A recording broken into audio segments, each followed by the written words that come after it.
everybody. Welcome to the Life Happens podcast. My name is Rabia, and guys, I am excited for, well, three reasons. Firstly, because my co host is back Yay! on vacation, and I'm also excited about our topic today, and I'm excited about our guest. Before I get into that, as you guys know, the Life Happens podcast is created because Kim and I are both ministers of the gospel, and we want Mm-hmm. to create a balance in our life. So, Life Happens podcast is a beautiful balance by simply taking our spirituality with real life and merging it together to create a beautiful balance. And that's what we do. Kim, so anyway, before I continue, girl, how was your vacation? My vacation was a dream. I loved it. I didn't tell anyone out there, but I went on the Disney cruise, and Oh, it was wonderful. One thing that was great about it was because of COVID, a lot of the passengers didn't show up. So there was about a boat that could hold about 2,000 people, wow, only had about 400 people on it. nice. So we got to know the staff really well and the characters. And it was so funny because one day I was walking, I'm walking inside the ship, and here's Goofy coming toward me. And I'm like, oh my God, it's 55 years old going, oh my God, it's Goofy, getting all excited when I see Mickey. And it's just that experience when you see Minnie and Mickey, and it's like, oh, my childhood, there you are. Good. So it was great. My niece got married. It was a beautiful wedding, Mhm. and I got to be with all my nieces and my nephews, and so it was really great to celebrate them, and to my daughters were with me, so that was a great vacation just for me and my daughters. My husband stayed home, but we had such a great time. I loved it. Amazing. I Um, want to recommend the Disney cruise to everybody out there. You have to go. You have to, and go now too, because of COVID. There's not a lot of people on the boat, so go now because this is the time to go. yeah. Sounds like it was fun though. I'm glad Yeah, you went. I had a great time. I had a great time. That's good. Great, great, great. Well, this week my life hasn't been too exciting, except guys, did you know that you could put eggs in an air fryer like you're boiling eggs? No.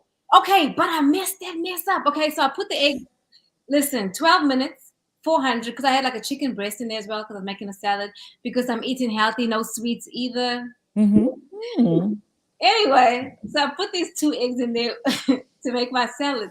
And then I take the eggs out and then I peel the egg. And you know what? There was nothing but a bloody yolk. Okay. Wow. I just didn't do it right. I don't know. Maybe I just didn't do it right. Wow. But guys, that was my highlight for today. Oh, what I want to talk about what I want to talk about. But anyway, so guys, the topic today is emotional handcuffs, and what are they, and how do they affect us, right? But before we get into the topic, I'm going to introduce our guest. I am excited about him because I follow him on Facebook, and I love his posts. Very thought provoking and bringing awareness to a lot of uncomfortable topics and subjects. And I just love the way his mind works. So anyway, let me introduce you to our special guest. Hi, Brian. How are you? Good. How are you? Can you tell the folks out here in Life Happens Land who you are, what you do, etc.? Okay, real quick. My name is Brian. I'm a high school basketball coach, Hmm. entrepreneur. I own my own energy consulting business, um, an activist of racial equality and social justice, and try to be a good human being. You know, it's about it. Just keep it simple like that.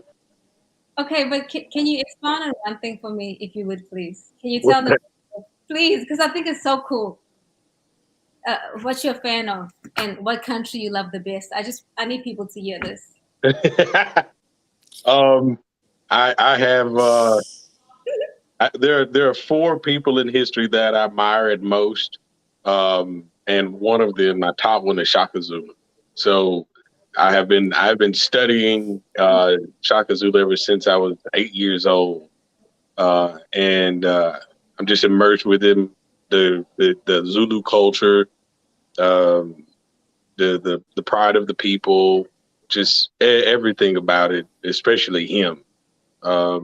But and just what he did, how he transcended that tribe, and how he brought people together, and then even what he did lasted 8, 9, 10 decades after his death, Oh, wow. until of course, colonization, if you will, came in and kind of disrupted a lot of things. But I mean, he was that dude. I think it's so freaking cool. But anyway, I won't say any more unless Brian wants to share that. But I'm very impressed that he actually recognized the superior tribe. Okay. Yeah, yeah, yeah. Yeah. The Amazulu is what it is. No, And no diss to anybody else, but and what's really interesting is like when he's saying I'm a Zulu, that's very like you have to know the inner workings to say I'm a Zulu. So like people tell you they like a certain thing, you like, oh, okay. But this man is not playing, like he really knows a lot about it. So I was very impressed by that. yeah. Okay. Wow, wow, wow. I know, so cool, right? Rabia, you speak Zulu, right? Mina khuluma mncane. Mm. Yeah, actually, you know what? My mother didn't teach it to us because she didn't want it to alter our accents. Mm-hmm. And so now she just gossips about us, and most of the time we don't understand. She be talking straight trash, and you don't know Yeah, what she's yeah, saying. but there's no way that anybody who even has heard someone who speaks Bantu, or any derivative of it, Zulu, as soon as you talk, like I watched something, like you posted a video on social media, and I watched it. I was like, oh, she's Zulu. She speaks Zulu. I need her to translate some stuff for me. It's easy to tell. I'll mess it up though. Okay, guys, I have a question for you so we can listen to this. Okay, this is for women and men, right? So if you go on a date and the person tells you that they are currently having sex with someone, but they are single, are you still going to take them serious dating wise? If no, why? Kim, we're going to start with you. What are your thoughts? No. Dang, No, I know. I jump right into it. No, I would not take them seriously because, first of all, they've created a soul tie with the person that they're having sex with. And right, so they're already connected to that person. And me getting into a relationship with them is like I told you, to be like you're in a neighborhood and you just keep going around the block and you're never moving forward. You're just kind of going around in circles and you're never going outside because that relationship cannot move forward. Now, but if I'm in trauma and Mhm. I am in trauma and I'm a person, a woman who needs love but not commitment and I'm desperate, yeah, I'll go for it. So for me, it depends on which woman you're talking to. Because if you're talking to someone in trauma, they're going to grab that. They're going to run toward that. They're going to want that. They're going to want to disrupt whatever he has going on with that soul tie that he has. So for me, it depends. For me myself, the answer is no. But I can see how it would be attractive to other women. Does that make sense? Yeah, actually, it does make sense. What about you, Brian? What are your thoughts? Well, personally, I wouldn't. However, if the person has made it clear that they are in sexual relations with other people, dating other people, well, then at least they've been honest, right? Right, And it is up to that other person to decide what they want to do with that, right? So Exactly. we always hear this statement, "Oh, just be honest with me." Yeah. Honesty is awesome. Well, yeah, it is until someone's honest with you, or just tell me up front everything, and let me decide. Okay, well then when I tell you up front, then you decide. Don't think of me as bad or anything like that. So it's up to the person if they want to deal with it or not. right, But the problem is that when people deal in situations like that, they already have a preconceived notion of what they want to happen. So then when it doesn't happen the way that they preconceive it, then that's where they start the judgmental and the whole tit for tat, or you did this to me and you did that to me, or the whole you owe me something game. It's a lot of things that can be played after that. So if you're gonna get in a situation like that, you have to understand what comes along with it.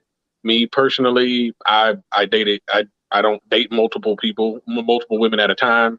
My memory just I don't want to have to remember everything.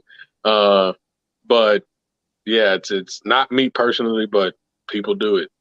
Yeah, it's like when you tell someone what the rules of the games are, and then you start playing the game. It's like, well, no, I didn't know that was. It's like, come on, you knew that. You knew that. Yeah, Right. but And when that's people what the, start losing, they want to change the game. oh, yeah. You Oh, know, they yeah. want to. They if someone was in that situation and they felt like, so let's just say a woman dove into a situation where a man was dating just one other person and Mm-hmm. having sex with that one other person. Well, then the woman that's entering that situation, if she starts getting feelings and she starts feeling like they're chilling a lot and they're gaining chemistry, now she's changing the rules. Now she's going, wait Right. a second. Okay, yeah, you need to clarify this and that for me. You need to stop chilling with her. You need to Yeah. when you're around me, you can't answer the phone and all this other stuff. And he's like, Right. look, my rules are my rules. So Right. I told you the game. I told you what was going to happen. You can't change the boundary lines now. And so now that person wants to go in and change the boundary lines. It's like, they kind of already said. Now, true, I agree with both of you guys. I especially the soul tie, right? And people think that, well, if you use condoms, and there's no fluid exchange, we don't really think about the spiritual aspect of that, right? Especially for women, sex is more emotional. For men, not so much, right? Um, you said something, Brian. You said, uh, telling the truth up front, and a lot of times people can't handle the truth, right? And that's true. Um, for me, I feel like if somebody tells me up front, so if I go on a date and somebody tells me, hey, I'm having sex with somebody else, I'm going to be honest, automatically I shift gears. In my mind, you got 30 minutes, mother sucker. Because, no kidding. Because I think of all the things you just stated, right? I'm just laughing at mother sucker. I'm just the spiritual aspect. And because I'm celibate, if you come in telling me, because you telling me that you have sex, and that's fine, you can have sex with anybody you want to. But so you telling me as a guy, okay, that you just had sex with somebody else and now we're going on this date. So maybe your expectations the same for me. And I mean, those conversations about if you're celibate or not are not normally had on the first date, but you are forcing me to have this conversation on the first date, right? I feel, Also, I think from a woman's perspective, I think sometimes a woman thinks that we can change a man's mind, and what happens that is like failure. He already knows what he wants. A lot of times he stated it, but no, we want to be his mother and change his mind and do everything that a wife should do, right? Wife benefits for a man that has not claimed you. And I don't really, and I don't know, this maybe is going left, but I don't really like if you are dating somebody, I don't want you to say that I'm your girlfriend because that's not really a status to me. Unless you like, we're going to get married. Don't try to lock me down if you got all these people out over there and then you understand because I couldn't date multiple people at one time. I've got to give my attention all at one time and then go from Billy to Bob if necessary, if that's what I want to do, right? As a single person, I can. But for me, it's a big no. Like, hell no, I can't do it. Because I'm going to judge you. I am. I'm just being honest. I'm going to judge you. Because that means you could be dating me and then dating Dallas. And you can do that. See, that's the thing, you can. And that's why I tell people, like, find your tribe. You're gonna find people that are celibates. You're gonna find people that are not. Like, there's so many men out here and women, so you don't have to settle. And I think a lot of times women we settle because we feel like we're old or getting left behind. But I'm only 37, so you know. Anyway, okay, let's get into the topic. Okay, what are emotional handcuffs? We'll start with Kim. What are emotional handcuffs? Yes. Well, emotional handcuffs is when you're tied to something emotionally, and you cannot break free. To me, handcuffs is, I mean, it's hard. Come on. Literally, it's hard to get out of handcuffs. Is that right? It's hard to get out of it. But when you're emotionally tied to something, you are, your soul has now joined in soul to soul. And when you're tied to soul to something, it's hard to break free of. I mean, I am a product of abuse, as far as my father used to, I mean, just abuse my mom. And my mom would kick him out, and 6 months later, my dad would be back. Mm. He beat her, she'd kick him out. Maybe a year later, he'd be back. But always because of that the emotional handcuffs that were, Right. were so connected. And she couldn't get free from that. Yeah. And then she probably was thinking about her children as well. Probably. How was she, Probably. yeah, how is she going to take care of them? Is it worse off without having a man in the house? That kind of stuff. I think a lot of times women, we think about those things, right? And then when you finally do leave, things just fall into place. I know. I noticed that in my life, there's a grace that I noticed that God has on single parents.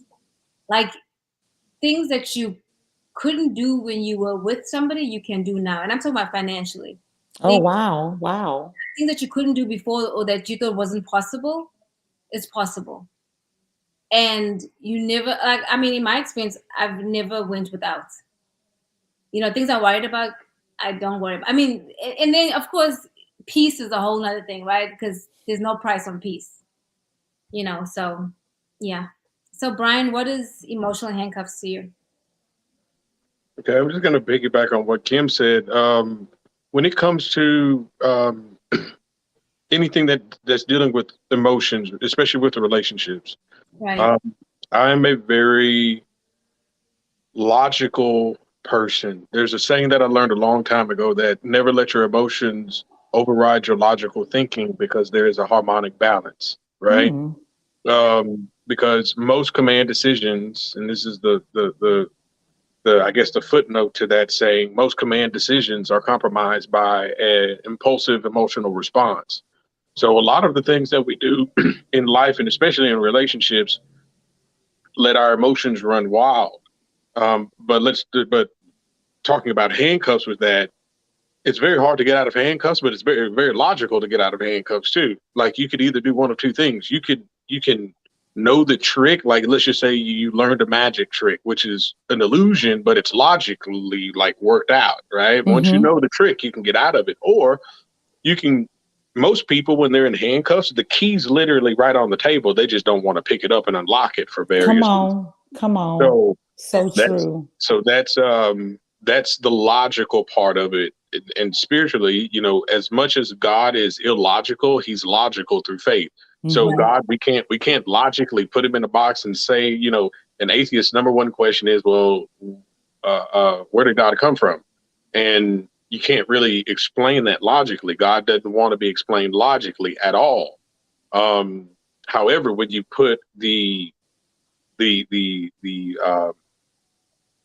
faith in when you put faith into it, he becomes logical. So an illogical God becomes logical through an illogical means of faith, right? And it all kind of works out. It's the same thing with emotions and relationships. Something, people are tied to people for very illogical reasons. It is illogical to stay with someone who physically and emotionally abuses you every single day. However, through various emotions, they logically put themselves in that situation and keep themselves in that situation. But when those emotions override that logic, the answer is the key on the table. A lot of times when people come to me for advice, I literally say, okay, write your scenario down on a sheet of paper and put someone's name at the top of it other than yours. So the whole scenario, we met at such and such, but they don't do this, they don't do that, they don't do this, and we have fun here, but this happens, and they're this and they're that, but then I do this and I do that, and I go, okay, well then turn it around and read it as if that person at the top, or that person's name at the top, is asking you for advice. Now, what would you do? Wow, that's good. Wow, that's good. That's Like, good. When you flip it back on yourself, and you're trying to give that same advice to someone else that's in your situation, well, then that's the key on the table. Whatever you tell them to do, that's what you need to do. That's what you need to do. Right. I love that. That is so good. I love everything you said. Something you said that I wrote down, I can't remember the exact statement, but I said, sometimes people feel, they're accustomed to feeling bad, right? They're so used to being in an environment that's so tense and strife, and I can relate to that, right? And you think you're present, but you're really not present. Like, I was in this 20-year marriage, and I was living in where you think logically I could have just left, right? But emotionally, I was tired because I got used to that feeling. I got used to not living in peace, and I would escape in my mind. So I was present, but I wasn't present. And I think a lot of people adjust to your environment because think about it, your brain, the way your brain is work, your brain will protect you and you won't remember certain things, right? Especially during trauma. Like when my ex used to talk to me about certain things when we were married, and he would say, "You never listen." It was because a tone of voice made me escape in my mind. So I was there looking at you. I'll be like, yes. But I had nothing. Wow. Like absolutely nothing. That's one of the coping mechanisms I had from a child, right?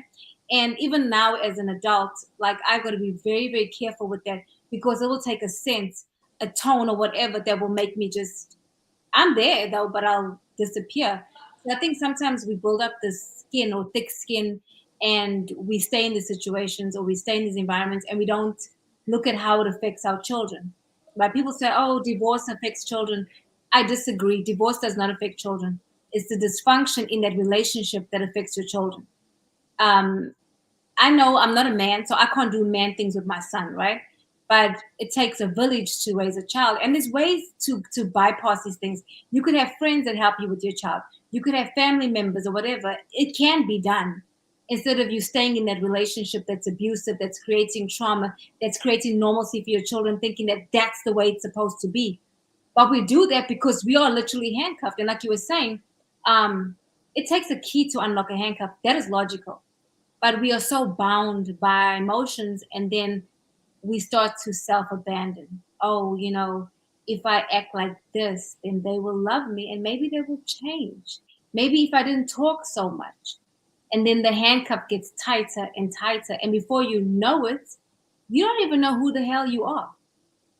Like you've created this whole different person and that's not who you really are, but you're trapped, like you're imprisoned. But we're not doing that shit in 2022. No, we're not. Because you know why? We are not subcontracting power to no Negro or Negress. Those days are over. Like, I'm serious. It's like, anyway, I'm on a roll now. But I'm just saying, it pisses me off when I see that. And you can tell people, but until that thing in their head and in their hearts, until they can make that connection, they're going to happen. They're going to stay there. For 20 years, y'all, they're going to stay there. But thank God he's the restorer of time, though. God is, but it's so hard for people to see the key, though. I know Brian was talking about how the key is just right there on the desk, but I mean, sometimes the key is shrouded in other stuff. You know what I'm saying? Sometimes the key is covered up with piles of stuff on top of it that it becomes, they can not see it. I don't care if someone comes and gives them truth from the mouth of God. It could be a rhema word, y'all, but they cannot see it. They cannot see it. And so many layers have to be moved away, away and away and away for them even to see the key to get free. Go. I think that I see what you're saying. Let's just say I disagree that they can see it. Well, I will agree with what you just said is that they know the location of the key. Oh, yeah. They might not be able to see the key, but yeah, they know where it's at. They know it's right over there. And because of different piles of stuff, and to be honest, I've, with a lot of this, one of the driving emotions is fear. Oh, right? Oh, yeah. And the lack of self-love, why people stay in detrimental situations that they know logically that they should get out of. It's fear of being alone, fear of being depressed, fear most people don't even like themselves enough to take themselves out on a date. They can't sit with themselves long enough because they don't like themselves at all. You Man, know, you yes. they don't have self love. They don't they're codependent. They don't Yeah, know. I agree. I There's a agree. lot of different things that fear brings about. It's either going to make you stay or move you really quick. Like if a lion, literally, if a lion came in both of your rooms right now, where you're at, and and it was a real lion, a male lion, and it's about to attack you, you're either going to do one of two things: either freeze or move, one of the two. Um, but I do agree with you about it's. There's so many layers on top. Um, but Grace, you said something that I don't want to take too much time with it, but the body is designed to protect itself in every shape, form, and fashion from Genesis chapter 1, verses 26 through 28 on, right? Hmm. So God created man, and until Adam sinned in Genesis chapter 3, man was supposed to live forever, right? So God Right. had to create an engine, a machine that does not deteriorate. Hmm. So proof of that is if I pushed you down, the first thing that you're going to do without even thinking about it on your way down is your hands are going to go out. That's right. So if when you sneeze, your eyes close automatically. You have a secretion system that automatically deciphers what food and is good and what food needs to go. Hmm. If you got a cut that was whether it was a big cut or a small cut, red blood cells, white blood cells automatically know what to do. So you're you have to train. You can't swallow and breathe at the same time. You have to train yourself to do against that. So that all of that to say is the body is totally designed to protect itself to live forever. Hmm. So anything that it's signaling as danger, it tries to avoid. Well, the problem with that is that the body is also designed to make itself feel good at all times too, and that happens emotionally. So sometimes people get into those situations where they are trauma bonded with someone else, and that trauma bonding is nothing but relevancy. It relevancy feels really good to a lot of people because it puts them in a realm of attention. Someone's paying me attention, someone's listening to me, and I like to equate that to just a quick narrative of, let's just say, two women go into a salon at 8 o'clock in the morning, Mhm. and woman A sits down. The stylist goes, "Hey, I saw you and your man out at the park. Y'all look so good together." And she's like, "Well, yeah, he treats me right. He does this, and he just surprised me with a little park date, and we did this and we did that, and blah blah blah." And then everybody is going, "Oh, well, that's so nice. I wish I had a man like you to be nice to me like that." Well, then that situation, that conversation lasts 2 minutes, and then it's done. But then the other woman who comes in, woman two comes in, and the stylist asks about her, and all of a sudden she's got this huge story about how her and her man, how she caught her man with another woman, another woman's car is at her house, and they had a big fight. Well, now everybody in the salon turns into a psychologist, right? And that conversation goes from a 2 minute conversation to a 4 hour conversation. Well, it feels good to talk about me and counsel me, and everybody's paying attention to me, and I'm talking about my emotions and how he made me feel, and somebody's going, "Yeah, girl, let's go over there and whoop him." They're like, "Girl, nah, nah," and we're laughing and we're joking, and I may be crying. Well, that's a 4 hour amount of relevancy that's now capped into your body that you're probably going to get out of the salon and call someone else and tell what happened in the salon for another 2 hours to someone else. Now that feels good. That trauma bonding feels good. So when the body is feeling good, it doesn't want to feel bad, and it kind of sticks around with what makes it feel good temporarily. It's almost like a temporary fix. It's like crack, right? So Mhm. they stay in bad situations and trauma bonded by those because they know sooner or later that relevancy is going to come. Because people are so traumatized these days that they believe peace is boring and drama is exciting. Right. So true. Wow, you said a lot and a lot of good stuff, and I wrote down some things you were saying. I do believe that a lot of the reasons is fear. But I also feel that the spirit of rejection encompasses fear, abandonment, all those things, and also self love, not loving yourself, the inability to receive love or to give love and stuff like that. And I can tell you firsthand that the reason I didn't leave was because of fear, not fear of him, but fear of the unknown. What would it be like? Um, Married so young, right? And then this is the only person I've known. And so, and then you get isolated from your family. So then you feel like you don't have anybody.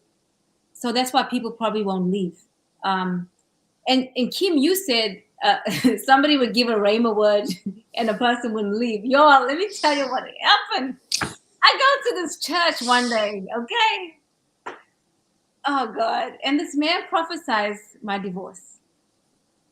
Yeah. And I'm like, how is this going to happen? That happened 2 years later. But the thing is, let me say this. A lot of times we hear a word from the Lord, right? And we sit back and we wait for it to happen like Jesus is going to die again.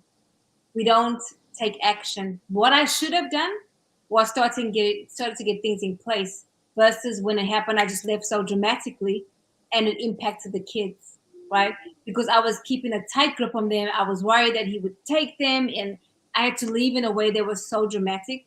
And now the aftermath, right? Because now we're in therapy, we talk about these things. And my response and the way I left, or rather my reaction, affected them. Put that on top of everything happening in the house and then how I left, right?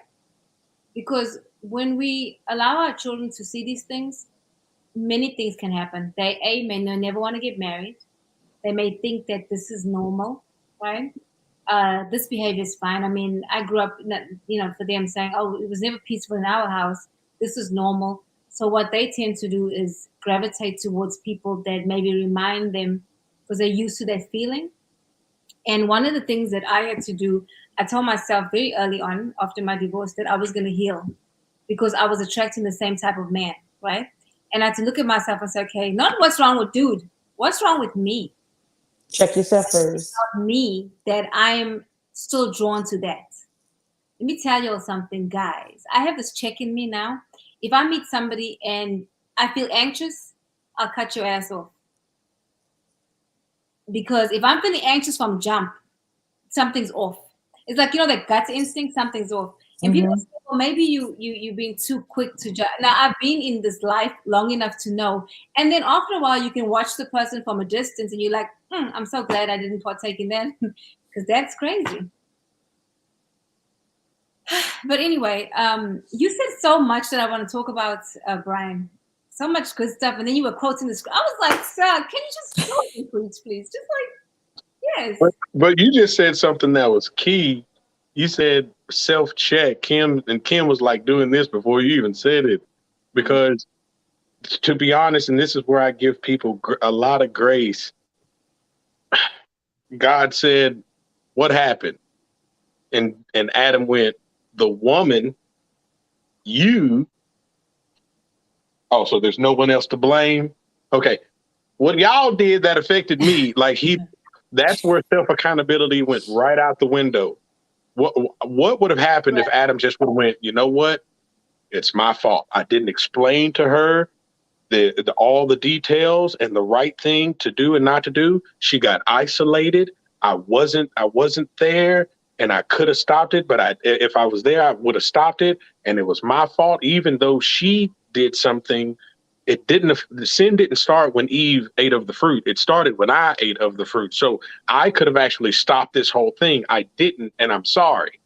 We don't know what would have happened if he did that. He went, the woman you gave me, right? He just tried to totally take himself out of the equation.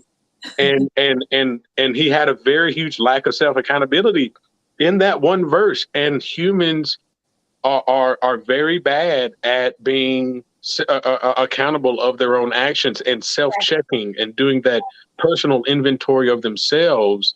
That's why a lot of people don't change until a force so strong outside of them makes them change rather than just looking in the mirror going, this is what I need to change. Let's do it. So, but that's huge. The self accountability in that situation is major. I would even have people do that monthly, do a self check. You know, look in the mirror, sit down with yourself and have a conversation with yourself. That is the healthiest thing you can do for yourself is How do about, a self check. but how about daily? I'm telling you, it's very important because one of the things I do when I wake up in the morning, I record my emotion. How am I feeling? Am I anxious? Am I happy? Am I sad? And at the end of the day, I do the same thing. So at the end of the day, I'm thinking over my day. Okay, I could have done this better. I could have done, man, you shouldn't have said that, or you shouldn't have cussed this person, or you shouldn't have reacted like this. This is my reality. Okay, I do that daily. I track it. Oh, I hope the electricity does not go off. Did you see that flickering? Did you see that flickering? I did not. Okay, because the lights kind of flickered. I think it's a daily thing because if you don't check yourself, the worst human being to meet, a grown ass man that has no self awareness, or even a woman. It's like, are you bloody serious? Like really? Like you don't know why you do what you do at the freaking age you over 40, dude. You don't know why. Like, and then you want a wife? Shut up and sit down and figure yourself out. Like people don't do that. What it is, you want to fill that wound and that hole inside of you, and you think another human being can do that. Y'all, I met this dude one time, right? And he told me, he said, "You have to make me happy." I knew then, girl, bye, run. You want me, a mere mortal, To make you happy. make you happy. And That's you not my like, job. That's not my job. like, you ain't even that fine either, sir. Like it was a whole bunch of things going on. I was like, no. I'm It's not my job to make you happy, and it's not my job to change you. Sorry. It's I'm not my job. diligently. And then when you ask the questions like, okay, so what do you do? What is mental health to you? Well, there's some white folks. I'm like, oh. You're like, nah, I'm out. I'm out. I I'm out. can't even have a conversation with this because, like in my conversations, I'm always talking about mental health, how to get better, how to do better. I check myself because where I come from, Kim, you know me for over 20 years. Yes. I'm the same person that I was when I met you. You are not the same person. No. Oh, Shouldn't be. you shouldn't be. But this grown man, and by let me read some comments. That freaking makes me. He says, "Nana, it's her fault. Just kid. Don't start now, okay? Tay, don't do it." Yeah, they're always the victim in every situation. I think the victim mentality, even nowadays with this Me Too movement, and I'm listen, guys, this is probably touchy, but every time a man even looks at a woman like, oh, you feel a certain way, and I'm sorry, like I think we overdo things. I tell my daughter is extremely shapely. Okay, I told her, I said, listen, people are gonna look at you regardless. It's how you hold yourself. You can't control what anybody does or how they look at you, what they say to you, but you can control how you look. Okay. There's certain things you can't wear simply because that's the attention you're gonna get if you wear those things. And I didn't make her feel like something is wrong with her because nothing's wrong with her. Okay, you can disagree, but listen, I come from an environment where women Kim's hand is like, nah. all the time, right? You can No, wear. seriously. That's what Come the on. environment I come from. Come on. So you're putting If restrictions you on the woman because Mhm. the man can't control his actions, or he can't control his mind, or he can't control his emotions. So I have to change the way that I look so that you can be in control of your emotions. Come on. Kim, No. 19-year-old That's daughter, giving over power to that person. she's not mentally ready for a lot of things. I'm in the process of training my daughter. Okay. Well, then train her right. Yes, Train her right. And that's that person who has that problem. That's not you. That's that person. exactly. It's not her problem. His problem is not her problem. Their problem is not their problem. I get what you're saying. All my life, I've always had men that would say the most inappropriate things. Okay. So I learned, even as an adult woman right now, if I go to church to preach, there's certain things I'm not going to wear. I like to wear short dresses because I work out. I want to show my thighs, damn it. But there's certain things I am not going to wear because I don't want to have those conversations, have to cuss you out in church. I know how to handle myself. So I just guard myself. And I'm teaching my daughter to do the same thing. I'm not saying that excuses that behavior, but as woman and where I come from, I've learned to guard myself on purpose. I don't want that attention. Like I thank God for masks, okay? Because I can look at you stupid and I don't have to cuss you out. Because it gets old. It's like when people come in your inbox, the first thing they want to talk about is how you look. That is old. Well, both of y'all have a point, because you look. There are some women, unless you're being inappropriate on purpose, right? It doesn't matter what a woman does; she's going to get attention. It's so she could be going to the gym and be in yoga pants and something like this to try to cover her top where it kind of goes down past her butt, and she's going to get attention. Now at the same time, what Kim's saying is that the man, it's not up to the woman to dress a certain way, so the man so the man can't say certain things. Men are going to be men are going to do things like that, and it's unfortunate because I mean I see it all the time. A woman walks into a room, and then here dudes go and say, and and it gets bad really really fast, and the woman can only control how she responds to that. And most times, if she's learned it enough, she just doesn't respond. But yeah, it's almost like you can't. It's a double-edged sword. You can't help it. So no matter what a woman puts on, no matter how conservative she dresses, then a lot of men are still going to be, really inappropriate with that interaction. No, agreed. I was at a Muslim wedding, right? And I was dressed in Muslim attire, right? And the way it was set up, like the men eat first, so you serve the men first, and then the women eat last, like second class citizens, whatever. Now I've been out of that environment for a long time. So my sister-in-law said to me, she said, Rabia, you may hear some stuff, don't say anything, just don't, because they know I'll talk back, right? You're not gonna tell me nothing. I'm gonna be like, oh, I'm probably not gonna happen anyway. So the whole time I'm serving these men, they speak in English, Arabic, all the languages. Now, of course, I understand. And the things that they're saying, I had to literally turn my ears off. I had to go back when I was a kid and I escaped in my head. I didn't hear shit, okay? Except when they bring me water. And I was like, whew, my whole insides, yo, was tight. I was hot, right? But I know how to handle myself because I come from that background. Now, the thing I'm doing with Layla is not me. We have different personalities. She's not just going to cuss you out. It's going to take her 20 years or whatever before she gets to that level, right? So with her, I have to tell her, okay, I'll give you an example. She went to a studio one day, this was with some African people back.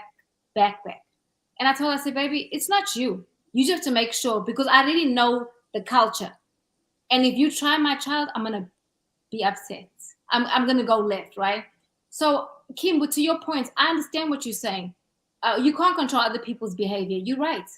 But I can teach my daughter how to maneuver in those environments, okay? Before she has to, use her hands or have to tell me. Because being pretty, as you know, is a blessing and a curse. They will not leave you alone. It doesn't matter if you're underdressed. It doesn't matter if you got no makeup on. It doesn't matter if you look, you can look awful. It does not matter. And it's freaking irritating. It's like, damn, can you just go to the grocery store? Let me read some comments before I go on a tangent. Anyway. Okay, Ben says, LOL in the mask comments. Listen, the mask, you don't understand. Because if you look at me, I'm looking at you too, but I'm not smiling. You're like, ugh. Your eyes give you away, Rabia. Don't think it don't, but it does. Right. Ben says, men that are inappropriate put a bad stigma on men that aren't. Yeah, because it creates trust issues. Like if I meet somebody, automatically I'm on guard.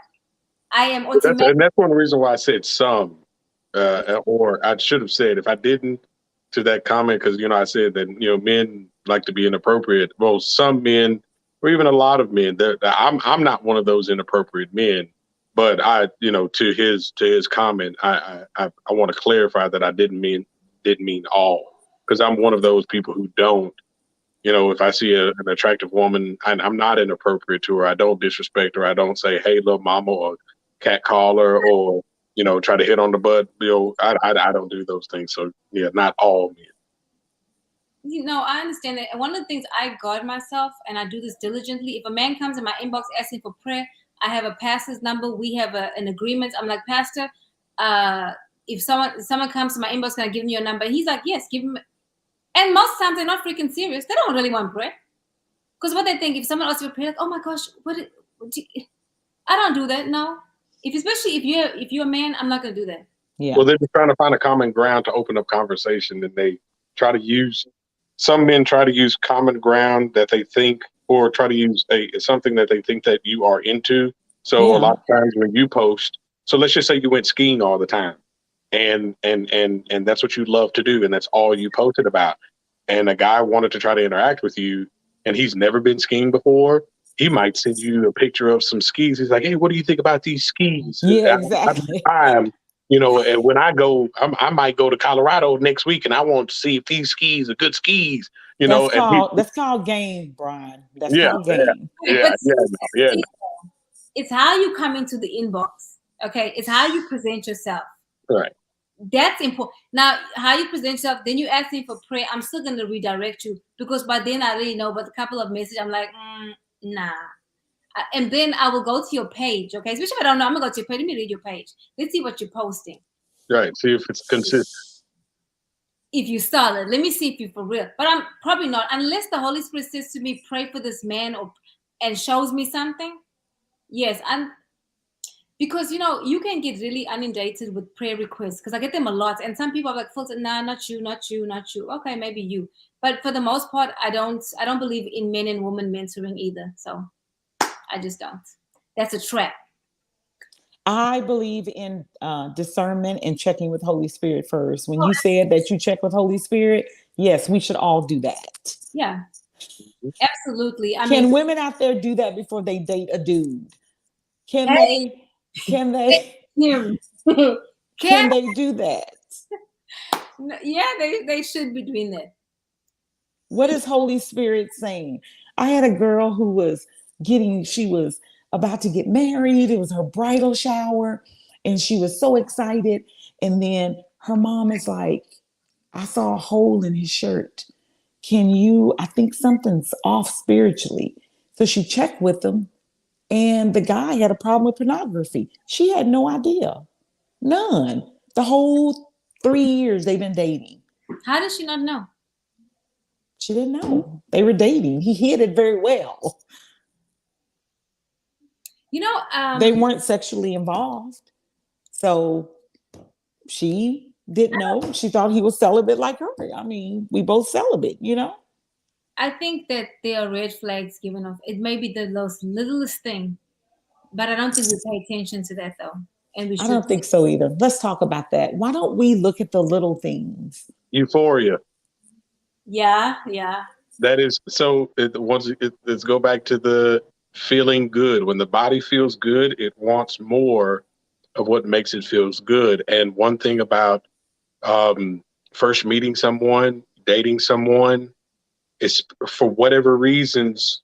I mean, we can think of a million of them, but let's just say they're clicking. Euphoria kicks in, and then the red flags that enter, the euphoria goes, nope, I don't want to talk about those red flags. Oh, wow. I want to keep feeling the way I'm feeling. I don't know this person's middle name.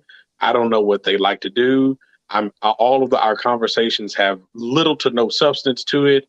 All I know is I'm feeling good, and I'm posting about date night, and it's getting me a lot of likes on social media, and I'm talking to my girls about it, and they're like, hey, or my homies about it, and they're like, hey, bro, just keep on, it look like she cool, whoop, and that euphoria. So when all of a sudden, just a quick scenario, if I say, hey, I'm gonna pick you up at 7:30, and I'm normally 10 minutes early or 5 minutes early, but then this time I'm going to be 10 minutes late, and I check with her and I'm saying, hey, traffic's bad, da da da Mm-hmm. this, da da da that. But then when I arrive, she's like, so show me your phone and show me the maps where the traffic was bad, because I want to see where the traffic was. Because when I looked up on my maps, according to where you was, it wasn't no What? traffic. So Right. why are you 10 minutes late? Well, No, now that's a big red flag. But yeah, my euphoria is going, well, let me defend myself so I can make you smile and make you comfortable. And I'm going to forget about that red flag of insecurity because I want this euphoria to continue. So people look over that all left and right. And then a year or two or whatever, however many years later or months later, most people break up for stuff that they knew was happening when they were dating or in a relationship. So you saw it. You just didn't want to settle it or get away from it or address it. That euphoria took over. right. It's So just blinding. I want to read some comments. Mika says, LOL, exactly, Brian. And then she says, we don't look at the little things because we don't want to talk about it because it may take away all the magic. They ain't, 100. Mika, you're right though, but there ain't no magic built on lies. I don't like that. I like the realness. I want them to see all my crazy, okay?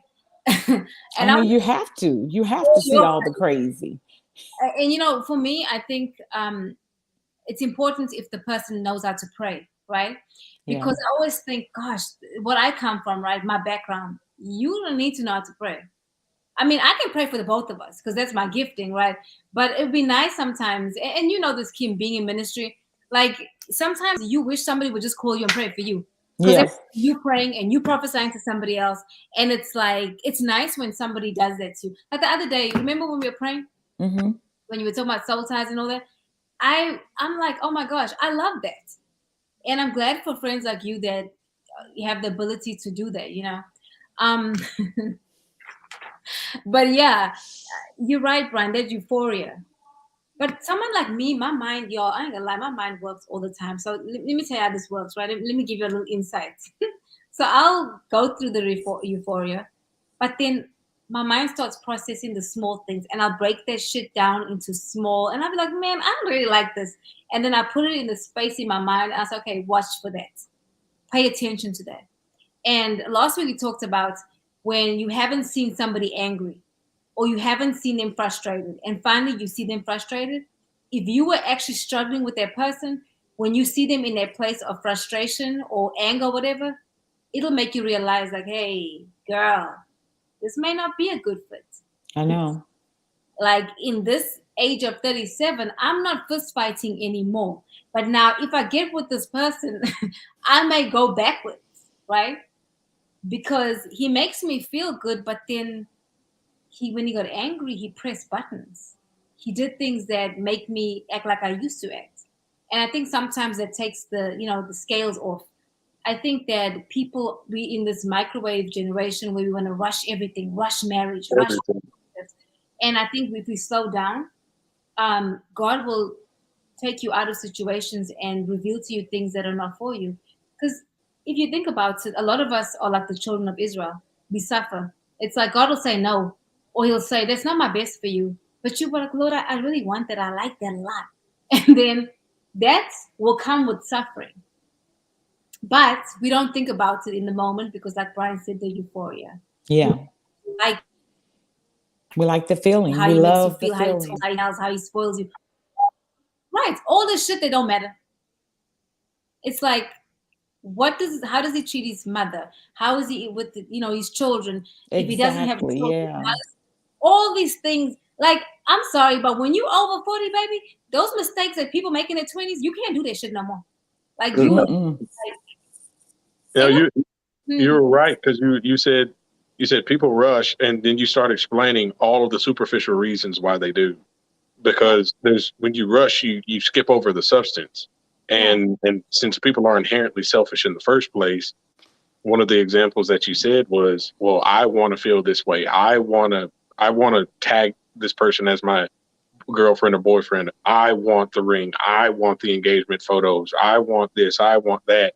And it's for all superficial reasons. So people just rush into into relationships, and they miss a lot of stuff. And once again, it just becomes unfortunate because it just, once you maneuver in that superficial world, everything, the intangibles is what you need, right? So let's just say in that scenario that I was talking about, I've actually been through something like that, like dated Mm-hmm. someone who was very, very insecure. And once they showed that red flag, I'm in a place of peace with myself and I have a lot of self-love. I mean, you see me post about it all the time.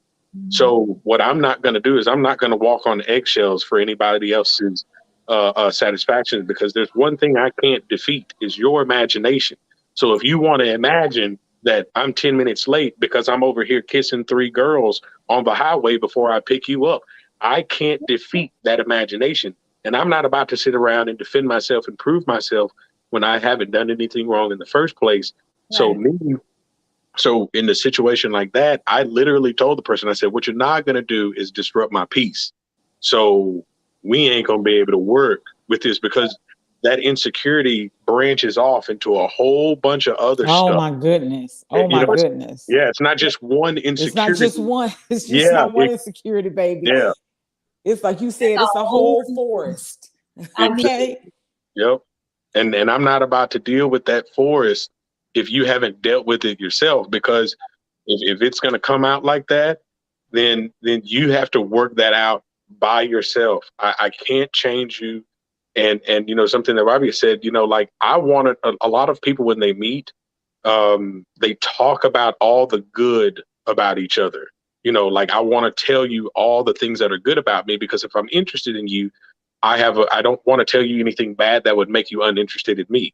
However, I'm of the opposite opinion. I want to know every bad thing about you. I want to know all the stuff that you normally don't tell people, because if two people are non-judgmental and they're understanding the situation and how they're building on something of substance, boyfriend, girlfriend, the common denominator is friend. And most people don't even build relationships on a friendship basis first and then work up to something greater with the attraction already there. Right. That's where we mess up. We rush into the boyfriend girlfriend stage. We rush into the relationship. We rush into the marriage, and it just gets bad. Well, that's because we're taught that from elementary school to middle school and now high Yep. school. We're dating, breaking up, dating, breaking up, dating, Yep. breaking up. So we're so used to it. So Yep. when it comes to the time that you are entering into a covenant with someone, it's easy to say, "Oh, it just didn't work out. Let's get a divorce." Because I done broke up 15 times in high school, so Yep. I'm used to it, Yep. and it becomes a pattern. And it becomes a pattern. I hear what you're saying. Let me read this one comment, and I'm gonna expand on that. Kamika says we make permanent decisions off of temporary emotions, and we know better. Absolutely. That's literally that's a translation of what I said earlier about most command decisions are compromised by an emotional impulsive response. Yeah. As someone like for myself, growing up in an Islamic household, we were not allowed to date. Now, did I have secret boyfriends? Hell yes. I was sneaky. Okay. Sneaky.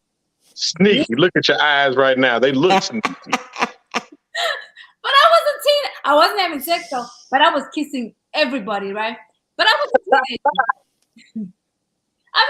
That's what we did. It was like people just Yeah, so you were kissing everybody. You had cooties. So is that what you just admitted? You listen, had cooties. that was Africa, okay? Don't Whatever matter. disease I got, listen, whatever disease I got, I built up immunity now because we kissed everybody, okay? But I didn't like enter into very serious relationships. I mean, honestly, I would say that it's okay to break up and date. I think if you're now having relations, that's a whole different ballgame, right? That especially at this age, but when it's more serious, right? And you break up for the right reasons, you know that you're not a match. You know that down the road it's going to be a problem. I think that's fine. So I'd rather break up with 10 dudes than be married and be miserable for the rest of my life. Like this is the second half of my life. Girl, I cannot afford to make a mistake. And Grace and Rabia is not. Okay. Well, some people choose to walk out if that person does have an issue, like Brian was saying about the forest. If someone has an issue, he has a choice. I'm going to walk this out with you because I am that attracted to you, or I feel this certain way about you. So it all comes to choice. Bottom line. It all Yeah. comes to choice. Do you want to walk this out? Do Yeah. you want to walk out Yes. this person's deliverance with them? Do you Yeah. want to walk it out? Basically, oh guys, we're out of time. But basically, do you want to? Because I think I shared this before. I have a friend that's Caribbean, and she told me, she's like, Rabia, you're not gonna find the perfect person. You just gotta find somebody that whatever issue they have, you are able to You're deal able to deal with it. Yep. right Yeah. stay with you because you got some issues, girl. And I was like, but it was so sweet though. But yeah. But anyway, so she taught me something very valid, and I stopped looking at people looking for perfection. But see, here's the kicker: I was looking for perfection in myself. That's why I was looking for it in other people. To see, everything goes back to self, Yeah. right? Always. Um, yeah, this single life, oh Jesus, it's not easy. It is not because literally you filter through trash sometimes, like trash. Wow. No, Yep. you've been married forever. Like it's not it's hard. And then when you have children, that's another thing. And then because see, woman, we have to be really honest about something. If a man dates you and you have children, okay, or he decides to marry you, you coming not just by yourself, you coming with all these kids, right? Then you got to deal with the baby daddy or the husband. That's a whole nother thing. Well, And then, that should have been dealt with way before the I do's. oh, of course, You but know. then, now this is before you have ideas, and then you got a badass attitude too, and you got all this other shit. Like you, girl, get it together. I mean, I'm sorry. That's how I think about that. Like you cannot have all these things that are wrong. Expect a man to say okay, because he's taking on everything, not just you, and he rightly should. He chooses We you. should do we should do a whole topic about dating. Just dating. I think we should, and we should have Brian back on. Brian Yes. agreed to come. I love your mind. You Well, have, Kim actually brought it like full circle. You know, we were talking about earlier about would you date someone who was having sexual relations with someone else, and they told you straight off top, and then one of the first things that everyone said is, well, it's according to the person. Personally, I wouldn't such and such. So what you said, Kim, just a second ago about the forest and about are you willing to walk with that person's deliverance? Well, yeah, if you do, if you choose to walk with that person while they try to or attempt to get all of these things, sorted out in their life and walk through that deliverance with them. Well, you have to already have made it in your mind that you're not going to try to put a time frame on it, that you're not Exactly. going to try to change their mind, that you're not going to try to, Exactly. you have to already make it up in your mind that you're going to let them walk through their personal deliverance without your Exactly. interference of what you think should be done and what you think should. Exactly. So, it's like we said earlier, the problem is we say, oh yeah, I'll walk through your deliverance. And then 2 weeks into it, we want to change it. We want to change right. no, you're right. But guys, we have to wrap this up. I am so excited that Brian was here. Brian, thank you for joining us. Yay. Oh, you're welcome. Appreciate y'all. Appreciate y'all. And we want you to come on again. Okay. Yes. And Honestly. before we sign off, I do want to tell everyone out there it's February, it's Black History Month. Go support some Black businesses in your area. I know at Target they have a whole section set up with African American clothing and books. Yep. And so if you guys can go out there and support, Black authors and Black designers and stores, that would be really great during this month. And I Show would some also say, love. like, every day, try to learn something about Black history that you don't know, No, yes. because it is a blueprint of what's happening now. And if we can understand the blueprint of how it happened, we can understand and get ways on how to change it and make it better. Exactly. And I'm talking about just our community, not with Come I'm just on. talking about Black people. So Yeah. Yeah. And guys, I just want to remind you that life is about progression and not perfection, because after all, life happens, right? Life So happens. guys, thank you for joining us, and we will see you next week. Bye. Bye.